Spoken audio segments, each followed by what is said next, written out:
মুহররম মাসের গুরুত্বপূর্ণ দিবসের নাম হচ্ছে 10ই মুহররম, আশুরার দিবস। আর আজকের শুক্রবার এবং আশুরার দিবস একত্রিত হয়েছে। আজকের এই দিবসটি আল্লাহ তাআলার কাছে গুরুত্বপূর্ণ। আমরা জানি আশুরার দিবসের ফজিলত সম্পর্কে গত জুমায় আমরা আলোচনা করেছি। আজকের এই দিবসের ফজিলত, গুরুত্ব অনেক বেশি অপরিসীম। আল্লাহ পাক রব্বুল ইজ্জত জালাল আজকের এই দিবসে যারা তওবা করবে তাদের তওবাকেও কবুল করে নেবেন। নবীজি সাল্লাল্লাহু আলাইহি ওয়াসাল্লামের হাদিস দ্বারা প্রমাণিত, আল্লাহ তাআলা এই দিবসে অনেক পাপীর তওবাকে আল্লাহ কবুল করেছেন। এজন্য আজকের এই দিবসে যারা রোজা আছি তো আলহামদুলিল্লাহ, যারা রোজা নাই অন্তত পক্ষে আজকের দিবসটা যেন আমরা কোনোভাবেই গুনাহের সাথে যেন সম্পৃক্ততা না করি, নিজের নফসের উপরে যেন কোনোভাবেই যেন জুলুম না করে ফেলি, নিজেদের সাথে যেন আমরা গুনাহের সাথে সম্পৃক্ততা না করি। অতীতের গুনাহের জন্য আমরা আল্লাহর কাছে ইখলাসের সাথে খালিস নিয়তে আমরা তওবার শরণাপন্ন হই, তওবার দরওয়াজায় পা চোখের কোণে পানি রেখে আল্লাহর কাছে তওবা করলে আল্লাহ পাক রব্বুল ইজ্জত জালাল আপনাদেরকে আমাদেরকে মাফ করে দিবেন। এজন্য আজকের এই দিবসের দাবিদার হলো যতটুকু সম্ভব আমরা ইবাদতের মাধ্যমে নিজেদেরকে কাটিয়ে দিব, গুনাহ থেকে নিজেদেরকে মাহফুজ রাখব। আজকের এই দিবসের গুরুত্বপূর্ণ আরেকটা ব্যাপার, পৃথিবীর ইতিহাসে, ইসলামের ইতিহাসে এক হৃদয় বিদারক এক ঘটনার নাম হলো শাহাদাতে হুসাইন রাদিয়াল্লাহু তাআলা আনহু।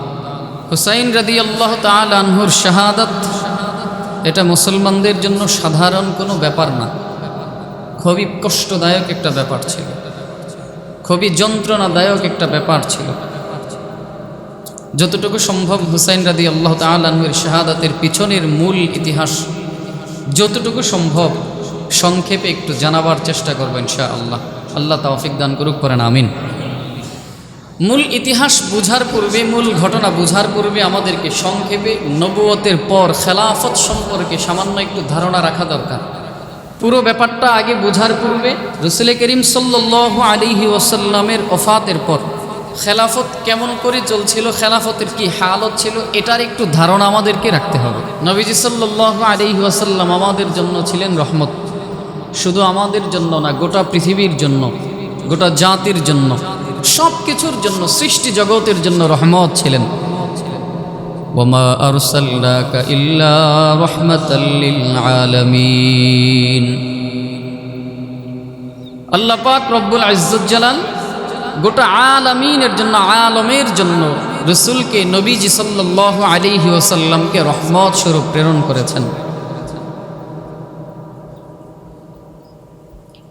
নবীজি সাল্লাল্লাহু আলাইহি ওয়াসাল্লাম 40 বছর বয়সে নবুয়ত লাভ করেন এবং 23 বছর নবুয়তের আঞ্জাম দিয়ে থাকেন। এরপরে হিজরতের 11 সনে নবীজি সাল্লাল্লাহু আলাইহি ওয়াসাল্লাম ইহজগৎ ত্যাগ করে রফিকে আলার ডাকে সাড়া দেন, ওপারে পাড়ি জমান, ইন্তেকাল ফরমান, ওফাত গ্রহণ করেন। ইন্তেকালের পূর্বে নবীজি সাল্লাল্লাহু আলাইহি ওয়াসাল্লাম তার দায়িত্ব কিভাবে চলবে তার প্রতিও ইঙ্গিত করে গিয়েছিলেন, হাদিসের ভাষায় পাওয়া যায়। নবীজি সাল্লাল্লাহু আলাইহি ওয়াসাল্লাম এক হাদিসের মধ্যে বলে দিয়েছেন খেলাফতের সময়কাল হবে 30 বছর। তিরমিজি শরীফের এক বর্ণনার হাদিসে পাওয়া যায় রাসূল করিম সাল্লাল্লাহু আলাইহি ওয়াসাল্লাম বলেছেন খেলাফতের বয়সকাল হবে কত বছর? 30 বছর। এরপর হবে রাজত্ব, 30 বছর চলবে খেলাফত, এরপর রাজত্ব চলমান হয়ে যাবে, রাজনীতি, রাজত্ব চলমান হবে। নবীজি সাল্লাল্লাহু আলাইহি ওয়াসাল্লাম এর ইন্তেকাল হয়ে গেল, ওফাত হয়ে গেলেন। খেলাফতের ইতিহাস সংক্ষিপ্তভাবে যদি আমরা একটু জানি, নবীজির ওফাতের পর বায়াতের মাধ্যমে হযরতে আবু বকর সিদ্দিক রাদিয়াল্লাহু তাআলা আনহু প্রথম খলিফা নিযুক্ত হন। ইসলামের প্রথম খলিফার নাম কি? আবু বকর সিদ্দিক রাদিয়াল্লাহু তাআলা আনহু। এটা রাসূলের ইঙ্গিতের প্রেক্ষাপটে জনগণ আবু বকর সিদ্দিক রাদিয়াল্লাহু তাআলা আনহুর হাতে বায়াত গ্রহণ করেছেন। ইনারই খেলাফতকালের সময় ছিল দীর্ঘ 2 বছর 3 মাস 10 দিন। খেলাফতকালের খলিফা নিযুক্ত হওয়ার কিছু মাধ্যম রয়েছে। 1 নম্বর মাধ্যম হলো রাসূল করিম সাল্লাল্লাহু আলাইহি ওয়াসাল্লামের ইঙ্গিতের মাধ্যমে খলিফা নিযুক্ত হয়ে গেল। এরপরে সিদ্দিক আকবর রাদিয়াল্লাহু তাআলা আনহুর খেলাফত কাল যখন শেষ হয়ে যাবে, ইন্তেকালের পূর্ব মুহূর্তে উনি বিশেষভাবে হযরতে ওমর রাদিয়াল্লাহু তাআলা আনহুর নাম তিনি ঘোষণা করে গেছেন, খলিফা নিযুক্ত করে গেছেন। এটা আরেকটা মাধ্যম খলিফা নিযুক্ত হওয়ার, যে খলিফা পরবর্তী খলিফা বিচক্ষণতা দেখে পরামর্শের ভিত্তিতে মশওয়ারার ভিত্তিতে পরবর্তী খলিফা নিযুক্ত করে যাওয়া, যদি প্রয়োজন মনে করেন। তো ঠিক সিদ্দিক আকবর রাদিয়াল্লাহু তাআলা আনহু এখানেও একটা মূলনীতি আছে। মূলনীতিটা হলো এরকম, সিদ্দিক আকবর রাদিয়াল্লাহু তাআলা আনহু যে খলিফা, দ্বিতীয় খলিফা, পরবর্তী খলিফা নিযুক্ত করেছেন, এর জন্য উনি চাইলে ওনার সন্তানকে খলিফা নিযুক্ত করতে পারত, করেন নাই। উনি ওনার গোত্রের কাউকে খলিফা নিযুক্ত করেন নাই, ভিন্ন আরেকটা গোত্রের মানুষকে, যোগ্য ব্যক্তিকে তিনি খলিফা নিযুক্ত করে গেছেন, নাম নির্বাচন করে দিয়ে গেছেন। জনগণের কাছে তিনি জানতে চেয়েছিলেন, আচ্ছা বলো তো তোমাদের কাছে ওমরে ফারুক রাদিয়াল্লাহু তাআলা আনহু কেমন? জনগণের কাছ থেকে এভাবে রায় নিতেন। রায় নিয়ে কেউ কেউ তো ফারুক আজম রাদিয়াল্লাহু তাআলা আনহুকে সরাসরি মতামত দিয়েছেন যে হ্যাঁ উনি খলিফা হওয়ার যোগ্য। আবার কেউ কেউ এরকম করে বলেছেন যে হ্যাঁ ফারুক আজম রাদিয়াল্লাহু তাআলা আনহু উনি যোগ্য, তবে ওনার রাগটা একটু বেশি। উনি যোগ্য কিন্তু ওনার রাগটা একটু বেশি। এভাবে কয়েকজন মতামত দিয়েছেন, পরামর্শ দিয়েছেন। বাক স্বাধীনতা ছিল, পরামর্শ দেওয়ার জন্য উন্মুক্ত ছিল। তো যারা এই পরামর্শ দিত যে ওনার রাগটা একটু বেশি, তো সিদ্দিক আকবর রাদিয়াল্লাহু তাআলা আনহু তাৎক্ষণিক ওনাদেরকে জবাব দিলেন, কি বলছো? আমার কাছে তো ফারুক আজমকেই সবচেয়ে বেশি গ্রহণযোগ্য ব্যক্তি বলে মনে হয় খলিফা হওয়ার জন্য। তো এটা দ্বিতীয় পদ্ধতি। ফারুক আজম রাদিয়াল্লাহু তাআলা আনহু, আবু বকর সিদ্দিক রাদিয়াল্লাহু তাআলা আনহু তিনি নাম ঘোষণা করে গেলেন পরবর্তী খলিফা কে হবে, যে ইসলামের দ্বিতীয় খলিফা হযরতে ওমর ফারুক রাদিয়াল্লাহু তাআলা আনহু। এরপরে আসেন ওমর ফারুক রাদিয়াল্লাহু তাআলা আনহু মৃত্যুর পূর্বে খেলাফতের দায়িত্ব, ওনার এই খেলাফতকাল, ইনি ওনার মৃত্যুর পূর্বে 6 জনকে দায়িত্ব দিয়ে গেছেন। এটা খলিফা নির্বাচনের তৃতীয় পদ্ধতি। খলিফা নির্বাচনের এটা আরেকটা পদ্ধতি। কিভাবে? যে উনি একটা শুরা সদস্য গঠন করে গেছেন, যে এর পরবর্তী খলিফা কে হবে এটার জন্য একটা কমিটি করে দিয়ে গেছেন, একটা শুরা সদস্য করে দিয়ে গেছেন, যে আমার পরবর্তীতে এই শুরা সদস্যরা বসে যাকে যোগ্য মনে করবে তাকেই খলিফা নির্বাচন করবে, তাকেই খলিফা নিযুক্ত করবে। তো ওমর ফারুক রাদিয়াল্লাহু তাআলা আনহু তিনি দীর্ঘ 11 বছর 11 মাস 28 দিন খেলাফতের দায়িত্ব আঞ্জাম দিয়ে 35 হিজরিতে রফিকে আলার ডাকে তিনি সাড়া দিয়ে চলে গেছেন ওপারে। এরপরে আসে এই 6 জনের যে শুরা সদস্য, এই শুরা সদস্যের পরামর্শ ভিত্তিতে তৃতীয় নম্বর খলিফা নিযুক্ত হন হযরতে ওসমান গনি রাদিয়াল্লাহু তাআলা আনহু। ওসমান গনি রাদিয়াল্লাহু তাআলা আনহু তিনি খলিফা নিযুক্ত হলেন। ওসমান গনি রাদিয়াল্লাহু তাআলা আনহু তিনি ছিলেন অত্যন্ত নম্র এবং ভদ্র, শান্ত মেজাজের মানুষ, নরম মানুষ ছিলেন, সহজ কথায় ভদ্র মানুষ ছিলেন, সভ্য মানুষ ছিলেন। তার মানে আবার এটা মনে করিয়েন না যে ওমর রাদিয়াল্লাহু তাআলা আনহুর আবু বকর কি তাইলে অভদ্র ছিলেন নাকি, নাউজুবিল্লাহি মিন যালিক। মানে তুলনামূলকভাবে ইনি একটু বেশি নরম ছিলেন, নরম তবিয়তের মানুষ ছিলেন, একেবারে নম্র সভ্য ছিলেন, একেবারে নরম তবিয়তের মানুষ ছিলেন। ঠিক এই সময় ইসলামের ইতিহাস পড়লে পাওয়া যায় একদল মুনাফিক ছিল, মুনাফিকদের একটা লিডার ছিল তৎকালীন জামানায়, তিনি ছিলেন আব্দুল্লাহ ইবনে সাবা। তো এই লোক আবার ছিল নামদারি মুসলমান মুনাফিক, ইহুদিদের সাথে হাতে হাত রেখে ইসলামের খেলাফতকে ধ্বংস করার জন্য পায়তারা চালাচ্ছিল। অনেক পূর্ব থেকে ইহুদিরা ইসলামের দুশমনি করে যাচ্ছে, রাসূলের জামানা থেকেই। নবীজি সাল্লাল্লাহু আলাইহি ওয়াসাল্লাম যখন মক্কা থেকে মদিনায় হিজরত করে আসলেন, হিজরত করে এসে নবীজি সাল্লাল্লাহু আলাইহি ওয়াসাল্লাম ইহুদিদের সাথে একটা চুক্তি করেছিলেন যে তোমাদের সাথে আমাদের একটা শান্তি চুক্তি থাকবে, যে আমাদের বিপদে তোমরা, তোমাদের বিপদে আমরা। এভাবে একটা চুক্তির একটা তাদের সাথে স্বাক্ষরিত হয়, একটা চুক্তি হয়। কিন্তু আফসোসের ব্যাপার হলো মদিনায় রাসূল করিম সাল্লাল্লাহু আলাইহি ওয়াসাল্লাম আসার পরে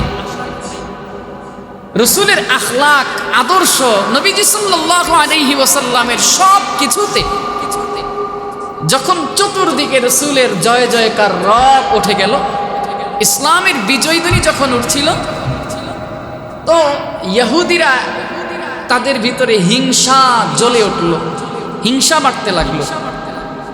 রাসূলের এই জনপ্রিয়তাকে, নবীজি সাল্লাল্লাহু আলাইহি ওয়াসাল্লামের জনপ্রিয়তা চতুর্দিকে ছড়াতে লাগলো।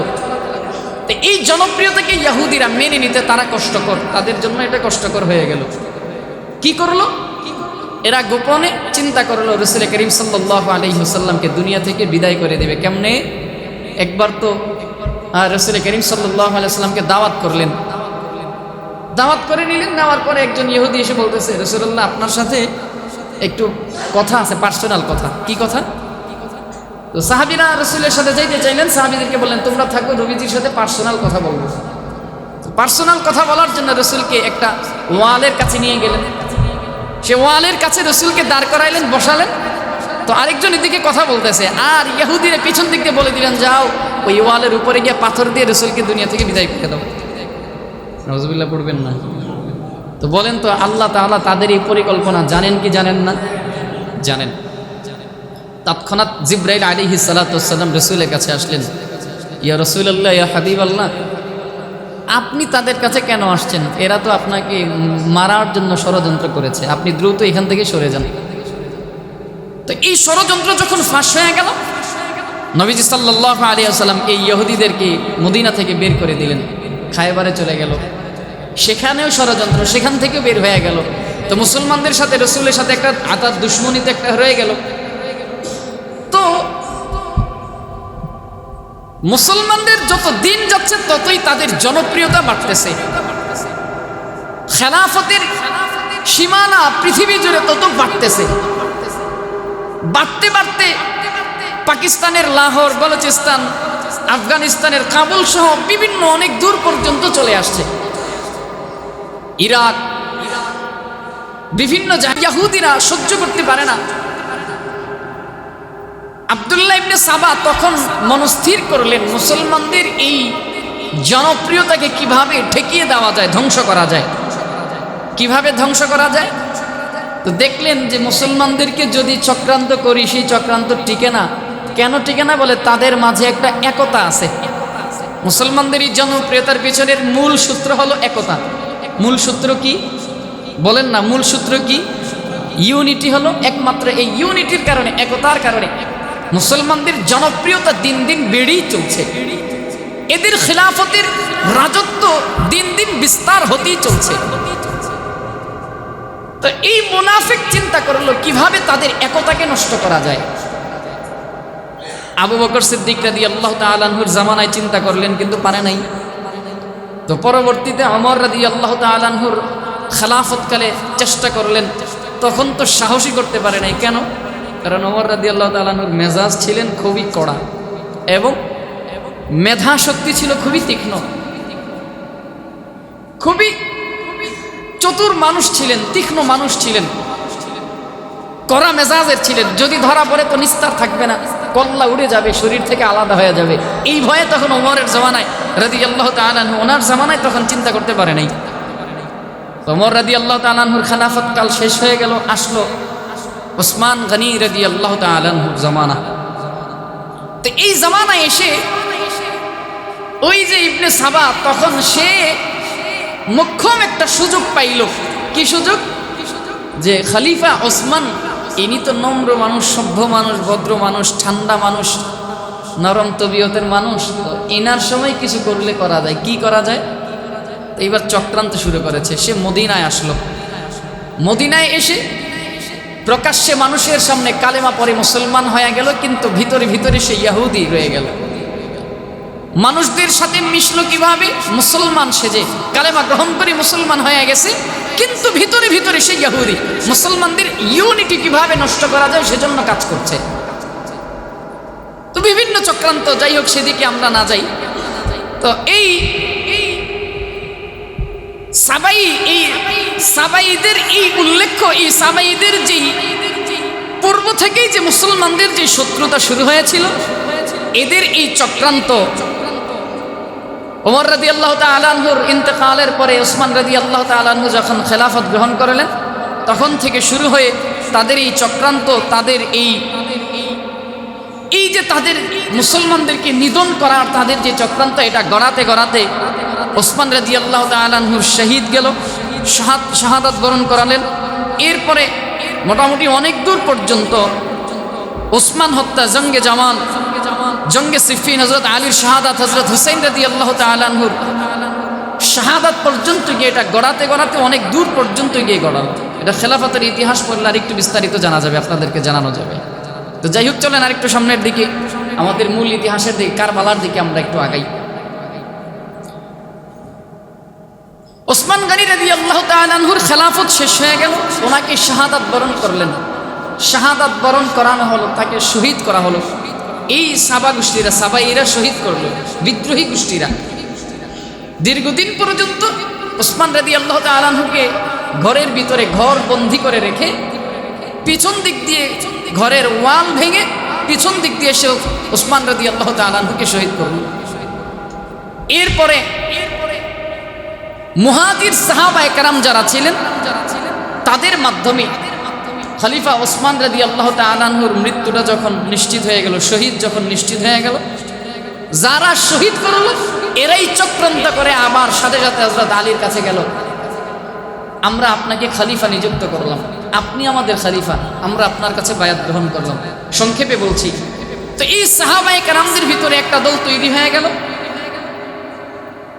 একদল সাহাবী আলাদা হয়ে গেলেন যে না, যারা খলিফা ওসমানকে যারা শহীদ করেছে তাদের বিচার আগে, বায়াত পরে।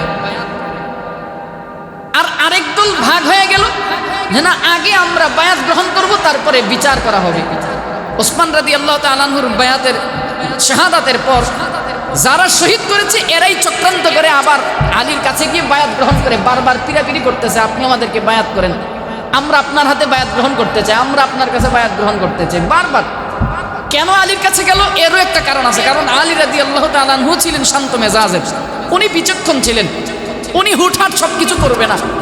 যারা শহীদ করেছে এরা চিন্তা করে দেখলো, এখন যদি কেউ, অন্য কেউ যদি, আলী ব্যতীত অন্য কেউ যদি খেলাফতের দায়িত্ব হাতে নেয়, তো আগে বিচার করবে, তারপর জনগণের কাছ থেকে বায়াত নিবে। তো যদি আগে বিচার করে তো আমরা তো শেষ। আর আলীর হাতে যদি আমরা বায়াত গ্রহণ করি তো কি হবে? আলী ঠান্ডা মেজাজের মানুষ, আগে আলী খেলাফত প্রতিষ্ঠা করবেন, খেলাফতকে আগে রক্ষণাবেক্ষণ করবেন, এরপরে তিনি বিচার করবেন, তো সময় পাওয়া যাবে। যার কারণে এরা আলী রাদিয়াল্লাহু তাআলা আনহুর পিছনে পড়ে রইলেন, বারবার ওনাকে, আলী রাদিয়াল্লাহু তাআলা আনহুকে বারবার খোঁচাইতেছেন, আমরা আপনার কাছে বায়াত গ্রহণ করবো, আমরা আপনার কাছে, পুরো একটা দল। আলী রাদিয়াল্লাহু তাআলা আনহু চিন্তা করলেন, এখন যদি এদেরকে, এই বিদ্রোহী গোষ্ঠী যারা, তাদেরকে যদি আমি বায়াত না দেই, তো এদের মধ্য থেকে যদি একজন খলিফা নির্বাচিত হয়ে যদি হট্টগোল লাগায় ফেলে, একটা রক্তক্ষয়ী যুদ্ধের যদি একটা দামামা বাজিয়ে দেয়, বিশাল বড় আরেকটা ঝামেলা হয়ে যাইতে পারে, খেলাফতের একটা বিশাল বড় ঝামেলা হইতে পারে। বাধ্য হয়ে আলী রাদিয়াল্লাহু তাআলা আনহু খেলাফত হাতে নিলেন। আর আরেক দল, আম্মা জান আয়েশা সিদ্দিকা রাদিয়াল্লাহু তাআলা আনহা, তখন তিনি আবার সেই মক্কায় হজ্জের মৌসুম চলছিল, তো ওই সময় তিনি মক্কায়। তো আম্মা জান আয়েশা সিদ্দিকা রাদিয়াল্লাহু তাআলা আনহার জীবিত দশা, তো ওনার কাছে খবর পৌঁছে গেল, খলিফা ওসমানকে হত্যা করা হয়েছে, শহীদ করে দেওয়া হয়েছে। আম্মা জান আয়েশা সিদ্দিকা রাদিয়াল্লাহু তাআলা আনহা, তিনি সেখান থেকেই প্রতিজ্ঞা করলেন, আগে উসমান হত্যার বিচার হবে, তারপর আমরা খলিফার হাতে হাতে বায়াত গ্রহণ করব, তারপরে আমরা খলিফা নির্বাচন করব। ওখান থেকে উনিও এই ঘোষণা দিয়ে দিলেন। ওইদিকে আমার আমিরে মুআবিয়া রাদিয়াল্লাহু তাআলা আনহু, দামেস্কে আছেন, উনি ওখানকার গভর্নর। আম্মা জান আয়েশা সিদ্দিকা রাদিয়াল্লাহু তাআলা আনহার সাথে উনি আবার একাত্মতা ঘোষণা করলেন যে আগে খেলাফতের, আগে খলিফার শাহাদাতের বিচার হবে, পরে আমরা খলিফা নিযুক্ত করব। তো এই এমনিতেই একটা ভাগে বিভক্ত হয়ে গেল। এই ইতিহাস যখন আসলো, আলী রাদিয়াল্লাহু তাআলা আনহু যখন দেখলেন যে এই হালত, তো এই হালত তিনি পর্যবেক্ষণ করে তিনি চিন্তা করলেন যে না, আগে আম্মা জানের কাছে যাই। কারণ আম্মা জান আয়েশা সিদ্দিকা রাদিয়াল্লাহু তাআলা আনহা তিনি তো আবার এমনিতে আলী রাদিয়াল্লাহু তাআলা আনহুর শাশুড়ি হন। হ্যাঁ, জানা আছে না ইতিহাস? আলী রাদিয়াল্লাহু তাআলা আনহুর কি হন? উনি শাশুড়ি হন। তো আগে চিন্তা করলেন আগে আম্মা জানের কাছে যাই। আম্মা জান আয়েশা সিদ্দিকা রাদিয়াল্লাহু তাআলা আনহা তিনি জানতে চাইলেন খলিফার ওসমানের শাহাদাতের শুরুয়াত কোথা থেকে হয়েছিল। বলে কুফা থেকে হয়েছে। চলো রওনা, চলো কুফায় রওনা করো। যেই কুফা থেকে খলিফার হত্যার প্ল্যান পরিকল্পনা করা হয়েছে, শুরুয়াত হয়েছে, সেখান থেকেই খলিফা হত্যার বিচার আমরা করব। এই ওয়াদা ইরাদা সম্পন্ন করে আমিরে মুআবিয়া সহ এরা একদল মুসলমান আম্মা জান আয়েশা সিদ্দিকা রাদিয়াল্লাহু তাআলা আনহার সঙ্গে কুফায় গেলেন। আলী রাদিয়াল্লাহু তাআলা আনহু খবর পেয়ে তিনিও কুফায় গেলেন। আর এইদিকে সাবাই গোষ্ঠী যারা, এদের ভিতরে তো মোটামুটি এক প্রকার কম্পন তৈরি হয়ে গেল। কি কম্পন? যাহারে এই দিকের আলীর গ্রুপ আর ওই দিকে আম্মা জান আয়েশার গ্রুপ যদি একত্রিত হয়ে যায় তো আমরা তো শেষ। এদের ভিতরে আরেক টেনশন শুরু হয়ে গেল, আরেক চক্রান্ত শুরু হয়ে গেল। আলী রাদিয়াল্লাহু তাআলা আনহু তিনি গিয়ে আম্মা জানের কাছে গিয়ে বললেন, আম্মা জান, আসলে এই বিষয়ের কারণে আমি খেলাফতের দায়িত্ব হাতে নিয়েছি, আমি খেলাফত নিতে চাই নাই। পরিস্থিতি পুরো ব্যাপারটা যখন ওনাকে বোঝালেন, আম্মা জান আয়েশা সিদ্দিকা রাদিয়াল্লাহু তাআলা আনহা তিনি বুঝতে পারলেন তাহলে বিষয়টা তো স্বাভাবিক। বুঝতে পেরে তখন স্বাভাবিকভাবে সব কিছু মেনে নিয়ে স্থির করলেন, মনস্থির করলেন যে আমরা ওসমান হত্যার বিচার করব। রাত্র হয়ে গেল, সিদ্ধান্ত হলো যে আগামীকালকে আমরা মদিনার দিকে রওনা করব। তো যার যার তাঁবুতে সে ফিরে গেল।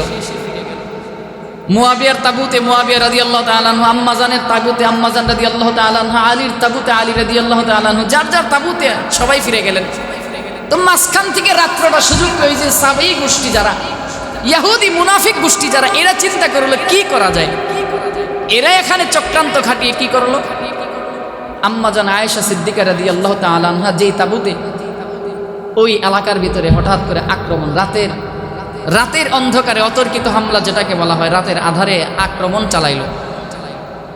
তো মুআবিয়া রাদিয়াল্লাহু তাআলা আনহু, আম্মা জান আয়েশা সিদ্দিকা রাদিয়াল্লাহু তাআলা আনহা, ওনারা তো এক দলের, এক চিন্তার, আর ওইদিকে আলী রাদিয়াল্লাহু তাআলা আনহু তিনি আরেক চিন্তার। তো যেহেতু আম্মা জানের তাঁবুতে আক্রমণ হয়েছে, তো তাদের বুঝতে বাকি রইল না, বলেন তো এটা কারা আক্রমণ করতে পারে? তাদের ধারণায় কি আসবে? নিশ্চিত আলীর আক্রমণ, আলীর দলের আক্রমণ। এই শুরু হয়ে গেল আরেক যুদ্ধ শুরু হয়ে গেল, রক্তক্ষয়ী যুদ্ধ। আলী রাদিয়াল্লাহু তাআলা আনহু তিনি তো হতভম্ব হয়ে গেলেন, আরে কি থেকে কি হয়ে গেল কিছুই তো বুঝতে পারি না, কি চলছে, কি থেকে কি হচ্ছে কিছুই তো বুঝতে পারতেছি না, চলতেছেটা কি? কিছু বলারও সুযোগ নাই, কওয়ারও সুযোগ নাই। রক্তক্ষয়ী যুদ্ধ চলতেছে, শত শত মুসলমান শাহাদাত বরণ করতেছে। কোনো বেঈমানের সাথে না, ইহুদির সাথে না, খ্রিস্টানের সাথে না, মুনাফিকের সাথে না, মুসলমানের মাঝে দ্বন্দ্ব চলতেছে, যুদ্ধ চলতেছে, মারামারি চলতেছে। মনে রাখবেন পৃথিবীর ইতিহাসে যখনই দেখবেন দুই দলের মধ্যে কোনো ঝগড়া সৃষ্টি হয়, তো এই ঝগড়া কখনো দুই দলের কারণে না, বরঞ্চ তৃতীয় আরেকটা পক্ষের কারণে ঝগড়া হয়ে থাকে। কখনোই দুই দলের কারণে ঝগড়া হয় না, মারামারি হয় না, ঝগড়া হয় তৃতীয় আরেকটা পক্ষের কারণে, তৃতীয় আরেকটা দলের কারণে, তৃতীয় আরেকটা পার্সনের কারণে। দেখবেন বন্ধু বন্ধুর মাঝে ফাটাফাটি হয়, বন্ধু বন্ধুর মাঝে মারামারি হয়, বন্ধু বন্ধুর মাঝে ঝগড়াঝাটি হয়, বাড়ির মধ্যে মারামারি হয়, শুধুমাত্র দুইজনের কারণে না, তৃতীয় আরেকটা পক্ষের কারণে এই কর্মকাণ্ডগুলো হয়ে থাকে। তো যখন এই পরিস্থিতি দেখলেন, যুদ্ধ তো চলমান, কি করবে? আলী রাদিয়াল্লাহু তাআলা আনহু বুঝতে পারলেন এ তো আমার কাজ না, এ তো আম্মা জানেরও কাজ না, নিশ্চিত এখানে অন্য কোনো পার্সনের হাত আছে। যুদ্ধ, ওই সময়কার যুদ্ধের একটা নীতি ছিল যে যুদ্ধের সেনাপতি হবে, যুদ্ধের লিডার যে হবে, সে যতক্ষণ পর্যন্ত ওটের পিঠে থাকবে বা ঘোড়ার পিঠে থাকবে, উনি যখন উঁচুতে থাকবে যুদ্ধ চলমান, যুদ্ধ বন্ধ হবে না। তো আলী রাদিয়াল্লাহু তাআলা আনহু বাধ্য হয়ে এই যুদ্ধকে বন্ধ করার জন্য আলী রাদিয়াল্লাহু তাআলা আনহু তিনি আম্মা জানের যে ওটটা ছিল ওই ওটের মধ্যে ওটের পায়ে একটা তীর মেরেছে। ওটটা বসে গেছে, তা আম্মা জানও মাটিতে নিচে নেমে গেছে। তা আলী রাদিয়াল্লাহু তাআলা আনহু তিনি গিয়ে আম্মা জানকে বললেন, আম্মা জান, এই আক্রমণ তো আমার পক্ষ থেকে না, আমি তো এই সম্পর্কে কিছুই জানি না, আমাদের মধ্য থেকে তো কোনো কিছুই হয় নাই। যুদ্ধ থেমে গেল। হাজার হাজার মুসলমান এই যুদ্ধে শাহাদাত বরণ করল। তো যাই হোক, এটা মূল বিষয় না। আলী রাদিয়াল্লাহু তাআলা আনহুর খেলাফত চলছিল। আলী রাদিয়াল্লাহু তাআলা আনহুর দীর্ঘ এই খেলাফতকালে তিনি দীর্ঘ 4 বছর 9 মাস খেলাফতের দায়িত্ব আঞ্জাম দিয়ে 40 হিজরিতে রফিকে আলার ডাকে তিনি সারা দিয়ে চলে যান। শুরু হয় এখান থেকে আরেক ঝামেলার কাজ, মুনাফিকদের আরেকটা চাল চক্রান্ত এখান থেকে শুরু হয়ে থাকে। ওনার পর শিয়ানে আলী রাদিয়াল্লাহু তাআলা, যারা আলী রাদিয়াল্লাহু তাআলা আনহুর ভক্ত যারা ছিল, শিয়ানে আলীরা হযরত হাসান রাদিয়াল্লাহু তাআলা আনহুকে ইসলামের 5ম খলিফা নিযুক্ত করে। ইসলামের 5ম খলিফার নাম কি? হাসান রাদিয়াল্লাহু তাআলা আনহু। তবে ওনাকে 5ম খলিফা না ধরার আরেকটা কারণ হলো উনি শুধুমাত্র 6 মাস খেলাফতের দায়িত্ব পালন করেছিলেন। কয় মাস? 6 মাস। এই 6 মাস খেলাফতের দায়িত্ব পালন করার কারণে ওনাকে তেমন একটা এখানের খলিফা হিসেবে প্রাধান্য দেওয়া হয় না। আলী রাদিয়াল্লাহু তাআলা আনহুর ইন্তেকালের পর, শাহাদাতের পর, উনি যখন দুনিয়া থেকে বিদায় হয়ে গেলেন, একদল হাসান রাদিয়াল্লাহু তাআলা আনহুকে খলিফা নিযুক্ত করলেন, আরেক দল আমির মুয়াবিয়াকে খলিফা নিযুক্ত করে নিলেন। এখানে 2টা দলে বিভক্ত হয়ে গেল। তো নবীজি সাল্লাল্লাহু আলাইহি ওয়াসাল্লাম তো হাসানের জন্য দোয়া করেছিলেন যে আমার এই বেটা, আমার এই হাসানের জন্য আমার 2টা মেরু একত্রিত হবে, 2 টুকরা একত্রিত হবে। অর্থাৎ মুসলমানদের 2টা দল একত্রিত হয়ে গেল। কেমনে? হাসান রাদিয়াল্লাহু তাআলা আনহু তিনি চিন্তা করে দেখলেন যে মুয়াবিয়া রাদিয়াল্লাহু তাআলা আনহু চাচা যান, উনি তো যোগ্য মানুষ, আমি ছোট মানুষ, মুসলমানদের মাঝে 2টা দলে বিভক্ত থাকবে, 2টা গ্রুপ থাকবে, এটা কেমন যেন দেখায়, এটা ভালো দেখায় না। ওনার ভিতরে এই কথার এই কাজ, তিনি ওনার ভিতরে এই বিষয়টা কাজ করতেছে যে কি, যে মুসলমানদের মধ্যে 2টা গ্রুপ, একটা গ্রুপ আমার পক্ষে, আরেকটা গ্রুপ মুয়াবিয়া রাদিয়াল্লাহু তাআলা আনহুর পক্ষে, আমরা 2টা ভাগে বিভক্ত থাকবো। তো বিষয়টা কেমন যেন দেখা যায়। আলী রাদিয়াল্লাহু তাআলা আনহুর বড় সন্তান হুসাইন রাদিয়াল্লাহু তাআলা আনহু, ইনি উদারতার পরিচয় দিয়ে 6 মাসের মাথায় ওনার খেলাফতের দায়িত্বটা আমির মুয়াবিয়া রাদিয়াল্লাহু তাআলা আনহুর কাছে হস্তান্তর করে দিলেন। সুবহানাল্লাহ পড়ব না? বড় দিলের পরিচয় দিলেন তিনি। কি হয়ে গেল? যে 2টা দল ছিল, 2টা গ্রুপ ছিল, 2টা গ্রুপ এখন এক হয়ে গেল, একত্রিত হয়ে গেল। কম হোক বেশি হোক, একটা দল ছিল হাসান রাদিয়াল্লাহু তাআলা আনহুর পক্ষে, আরেকটা ছিল মুয়াবিয়া রাদিয়াল্লাহু তাআলা আনহুর পক্ষে। তো এই 2টা মুসলমানদের মাঝে 2টা দল থাকবে, এটা তো সুন্দর দেখায় না। এই চিন্তার জায়গা থেকে হাসান রাদিয়াল্লাহু তাআলা আনহু নিজের খেলাফতকে, নিজের খেলাফতের লোকগুলোকে নিয়ে আমির মুয়াবিয়া রাদিয়াল্লাহু তাআলা আনহুর কাছে বায়াত গ্রহণ করে ফেললেন। এক হয়ে গেল। আমির মুয়াবিয়া রাদিয়াল্লাহু তাআলা আনহু দীর্ঘ 20 বছর খেলাফতের দায়িত্ব আঞ্জাম দিলেন। কয় বছর? দীর্ঘ 20 বছর পর্যন্ত। অর্থাৎ হিজরির 41 থেকে শুরু করে হিজরি 60 হিজরি পর্যন্ত দিয়ে নিষ্ঠার সাথে, একাগ্রতার সাথে, বিচক্ষণতার সাথে আমিরে মুয়াবিয়া এই খেলাফতের দায়িত্ব তিনি প্রচলন করে গেলেন, প্রতিষ্ঠা করে গেলেন। এরপর ইনি যখন 60 হিজরিতে যখন দুনিয়া থেকে বিদায় হয়ে যাবেন, বুঝতে পারলেন আমি দুনিয়া থেকে বিদায় হয়ে যাব। এবার আসলো আরেক ইতিহাস, আমার পরে খলিফা কে হবে? খলিফা নির্বাচন করার জন্য আমিরে মুয়াবিয়া রাদিয়াল্লাহু তাআলা আনহু ইনি অনেকের সাথে পরামর্শ শুরু করে দিলেন। এখানে একটা কারণ আছে। কেন? কি কারণ? উনি আগে থেকেই কেন খলিফা নির্বাচন করে যেতে চাচ্ছেন? ওই যে কিছুদিন পূর্বেই, 20 বছর পূর্বেই কি ঘটলো? ওসমান রাদিয়াল্লাহু তাআলা আনহুর ইতিহাস ওনার চোখের সামনে, যে ওসমান রাদিয়াল্লাহু তাআলা আনহুর শাহাদাতের পরে খলিফা নির্বাচন করতে গিয়া মুসলমানদের মাঝে যে রক্তক্ষয়ী যুদ্ধ হয়েছিল, রক্তারক্তি হয়েছিল, মুসলমানদেরকে মারামারি করে এরা নিজেরা শহীদ হয়ে গেল। তো আমিরে মুআবিয়া রাদিয়াল্লাহু তাআলা আনহু ওই ঘটনার পুনরাবৃত্তি যেন না হয়, সেই জায়গা থেকে তিনি চিন্তা করলেন, আমি যদি আগামীর খলিফা নির্বাচন করে যাই তো মুসলমানদের মাঝে আর রক্তক্ষয়ী যুদ্ধ হবে না, মারামারি হবে না, হাঙ্গামা দাঙ্গামা হবে না, একজন আরেকজনের সাথে রেষারেষি হবে না, তখন আর দল হবে না। এই চিন্তার জায়গা থেকে তিনি এবার পরামর্শ শুরু করলেন, আমার পরে খলিফা কে হতে পারে। তো বড় বড় সাহাবীরা এই সময় আসলো পরামর্শের পালা। ইতিহাসবিদগণ এবং ওই সময়কার বড় বড় উলামায়ে কেরাম যারা ছিলেন, বড় বড় সাহাবী যারা ছিলেন, তাবী যারা ছিলেন, তাদের মতে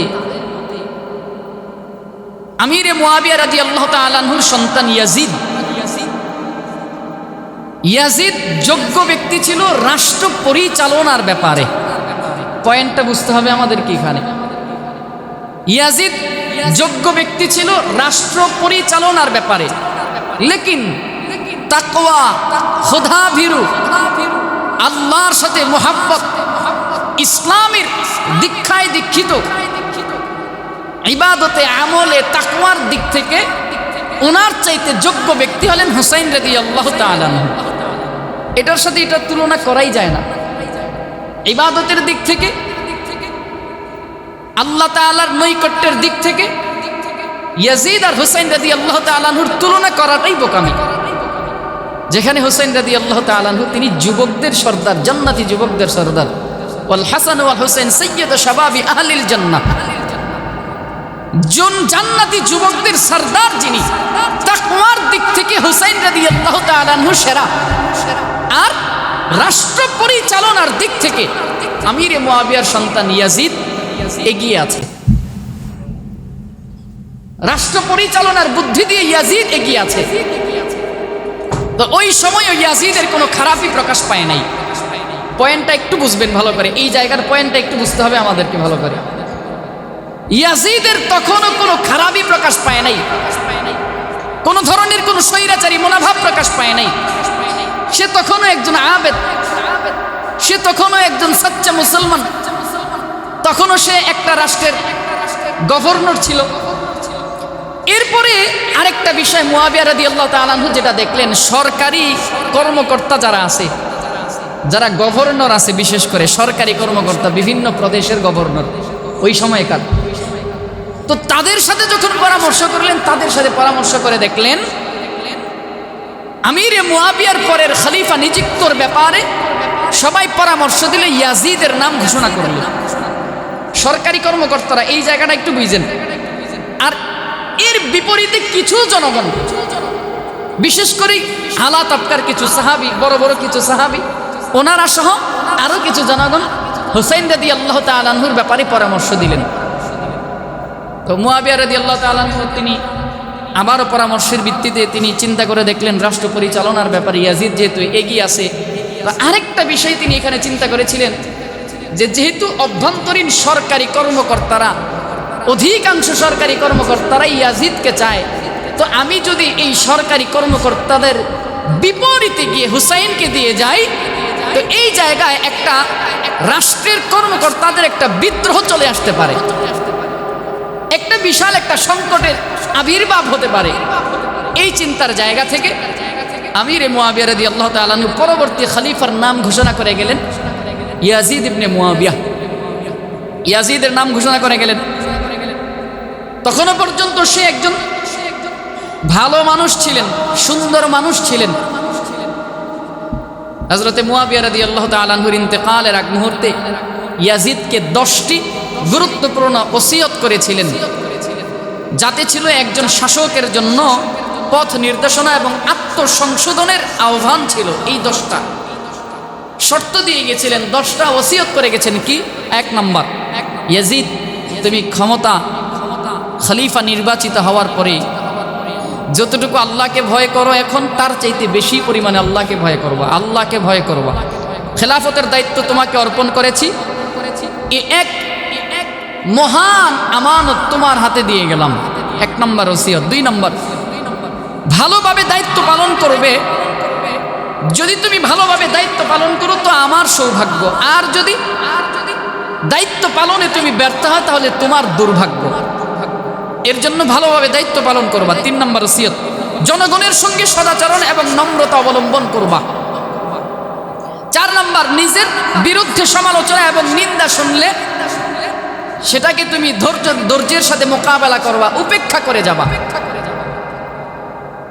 তোমার নিন্দা এবং তোমার বিরুদ্ধে যদি সমালোচনা হয় সেটাকে তুমি উপেক্ষা করে যাবা, ধৈর্যের সাথে মোকাবেলা করবা। 5 নম্বর, সমাজের প্রভাবশালী অভিজাতদের প্রতি কঠোর হবা না। অভিজাত যারা তাদের প্রতি কঠোর হবা না, প্রভাবশালী যারা তাদের প্রতি কঠোর হবা না। তাদের সম্মান রক্ষা করে তাদেরকে নিকটবর্তী করে রাখবা। 6 নম্বর, প্রতিটি গুরুত্বপূর্ণ বিষয়ে অভিজ্ঞ এবং ধার্মিক যারা, পরহেজগার যারা, তাদের পরামর্শ গ্রহণ করবে এবং তাদের মতামত উপেক্ষা করবে না। তারা যে মতামত তোমাকে দিবে সেই মতামত উপেক্ষা করবা না। 7 নম্বর, একজ্ঞানী থেকে দূরে থাকবা, একজ্ঞানী করবা না। এক মাথার চিন্তা সঠিক সিদ্ধান্ত নিশ্চয়তা নয়, এজন্য একজ্ঞানী করবা না, এক মাথার চিন্তায় সিদ্ধান্ত নিবা না।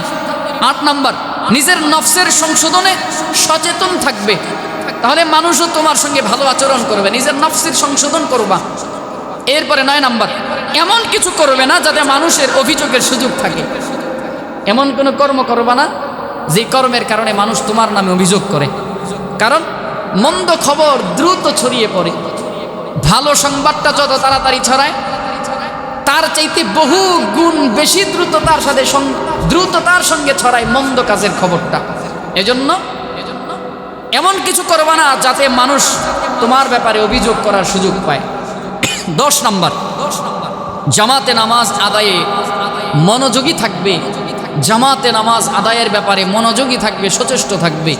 আচ্ছা বলেন তো, এই 10টা উপদেশ যদি সে মানত তাহলে সে কি একজন স্বৈরাচারী শাসক হতো নাকি একজন ভালো শাসক হতো?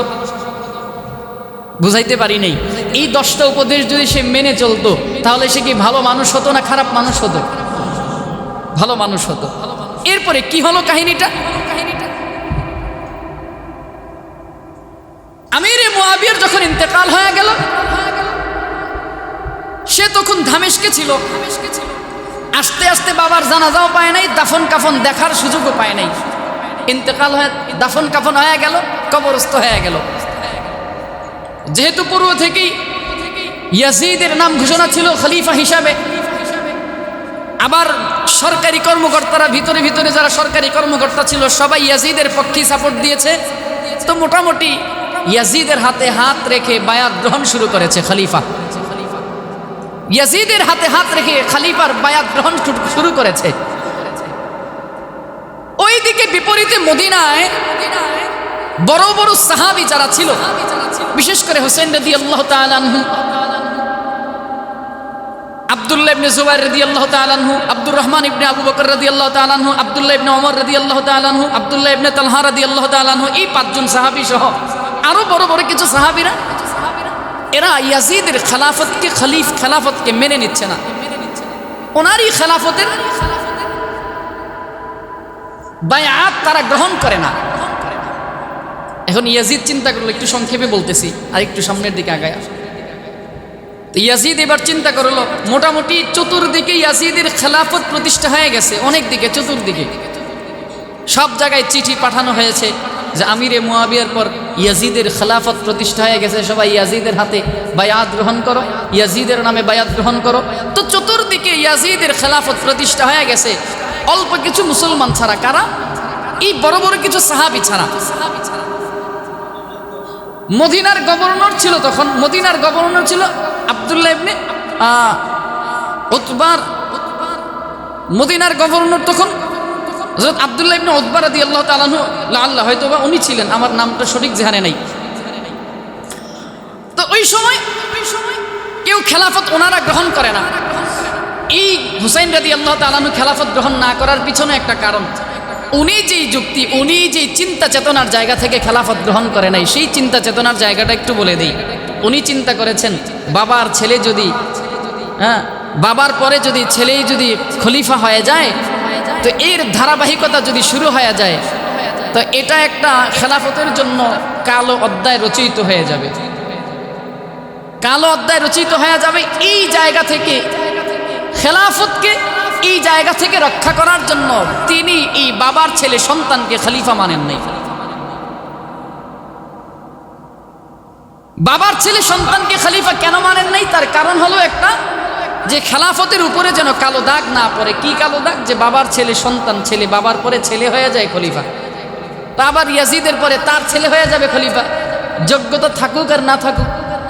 আস্তে আস্তে এটাই প্রচলিত হয়ে যাবে, রাজতন্ত্রের দিকে চলে যাবে। এই চিন্তা চেতনার জায়গা থেকে হুসাইন রাদিয়াল্লাহু তাআলা আনহু তিনি খেলাফত গ্রহণ করেন নাই, বায়াত গ্রহণ করলেন না।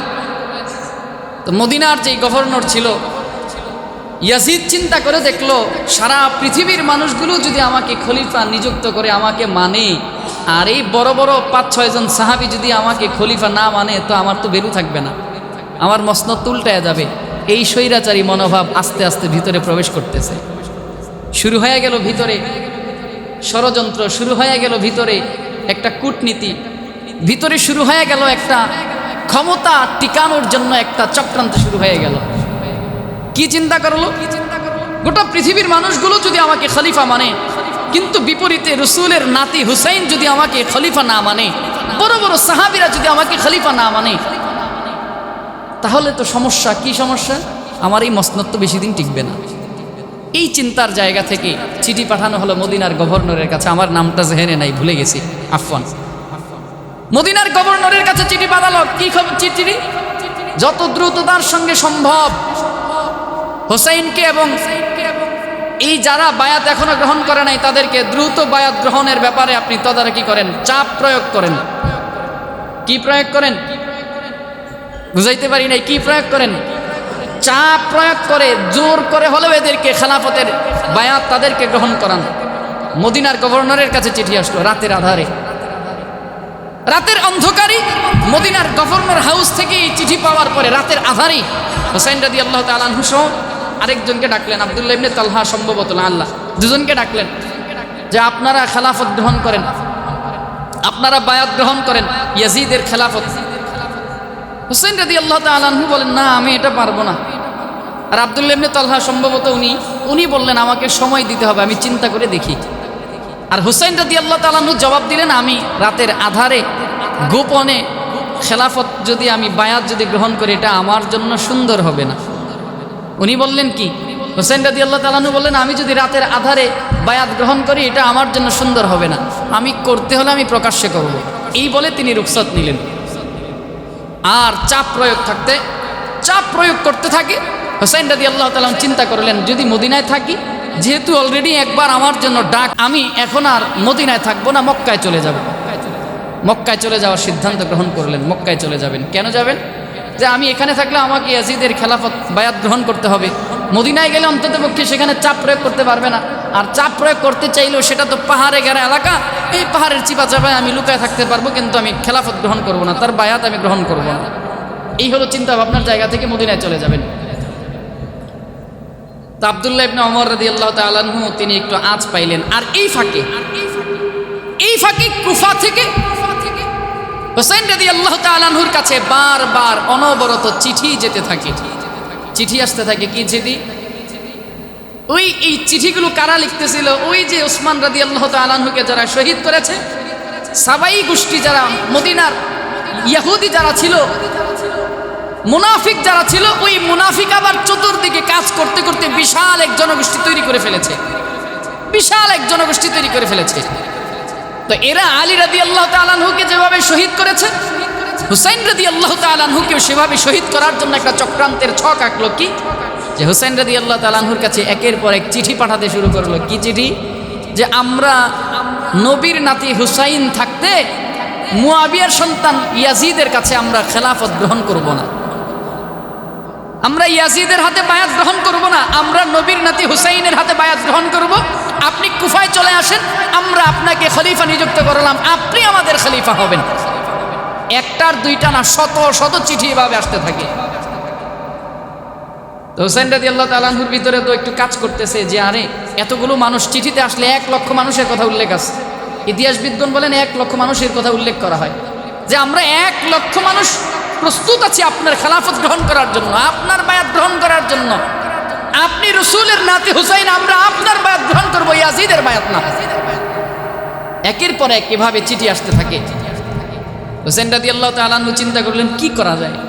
একদিকে মদিনায় থাকলে তার উপরে বায়াত গ্রহণের চাপ আসবে, আরেকদিকে সত্যিই যদি 1,00,000 মানুষ ইয়াজিদের বিপক্ষে দাঁড়ায় থাকে তো তাদের তো একজন খলিফা দরকার, কি করব। প্রকৃতপক্ষে তারা যদি এভাবে যদি ছন্নছাড়া হয়ে থাকে তো তাদের হক তো নষ্ট হবে, কি করা যায়। মনস্থির করলেন মক্কা যাবেন, মক্কায় চলে গেলেন। 4 কি 5 মাস মক্কায় ছিলেন। এরপরে তিনি মনস্থির করলেন আরও এর মাঝে আরও চিঠি আসতে থাকে, শত শত চিঠি আসতে থাকে যে আপনি আসেন, আপনি আমাদেরকে বায়াত গ্রহণ করান, আপনি আমাদের খলিফা নিযুক্ত হন, আমরা আপনাকে খলিফা মানি। তো এক পর্যায়ে তিনি তার পরিবার সপরিবার নিয়ে কুফার দিকে রওনা হওয়ার জন্য সিদ্ধান্ত গ্রহণ করলেন। যাই হোক, সময় মোটামুটি শেষের দিকে হয়ে গেছে। ইতিহাস অনেক লম্বা চূড়া ইতিহাস। শাহাদাতে হুসাইন রাদিয়াল্লাহু তাআলা আনহু মুসলমানদের জন্য এক কষ্টদায়ক এক ইতিহাস। আজকে আমরা আপাতত এতটুকু রাখলাম। হুসাইন রাদিয়াল্লাহু তাআলা আনহু মক্কা পর্যন্ত হিজরত করে চলে গেছেন। এরপর থেকে আমরা ইনশাআল্লাহ আগামী জুমায় শাহাদাতে হুসাইন রাদিয়াল্লাহু তাআলা আনহু কারবালার বাকি ইতিহাসটুকু আমরা জানবো ইনশাআল্লাহ।